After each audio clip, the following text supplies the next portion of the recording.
ചായ അടിക്കാനും തേങ്ങ ഉടയ്ക്കാനും ഒറ്റ ഗ്ലാസ് മതി ബാലകൃഷ്ണന്. 40 വർഷം മുൻപ് ചുമ്മാ പയറ്റിയൊരു അഭ്യാസമാണ്.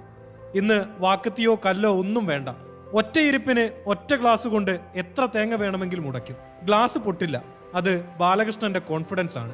ഞാൻ 10-40 കൊല്ലത്തോളം ഈ ഗ്ലാസ് കൊണ്ട് പൊട്ടിക്കല്. ഇതുവരെ ഗ്ലാസ് പൊളിഞ്ഞിട്ടില്ല. 100 തേങ്ങ വരെ 100-120 തേങ്ങ വരെ പൊട്ടിച്ചിട്ടുണ്ട്. ബാലകൃഷ്ണന്റെ ഐഡിയ കണ്ട് പയറ്റിയവർക്കൊക്കെ പാളി. ആളിങ്ങനെ വളഞ്ഞു നിന്ന് നോക്കലാണ് ഇവനാ ഈ കൈമുറിയാണ്ടല്ലേ തട്ടുന്നു. ഒറ്റയറ്റത്തിൽ ചില്ലറ തേങ്ങ പൊട്ടിക്കും. നിങ്ങൾ ഏതെങ്കിലും ഒരു കല്യാണം ഉണ്ടെങ്കിൽ നിങ്ങളെ വിളിക്കാം, അന്നേരം പൊട്ടിക്കുന്ന നിങ്ങൾക്ക് കാണാം എത്ര തേങ്ങ പൊട്ടിക്കുന്നു. തീർന്നില്ല.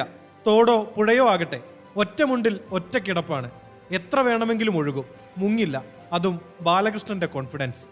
പ്രായത്തിന്റെ അവശതയൊക്കെ ഉണ്ട്, പക്ഷേ ഒന്നുറപ്പാണ്, തേങ്ങ ഉടയും, ഗ്ലാസ് പൊട്ടില്ല. ഏഷ്യാനെറ്റ് ന്യൂസ്, കണ്ണൂർ.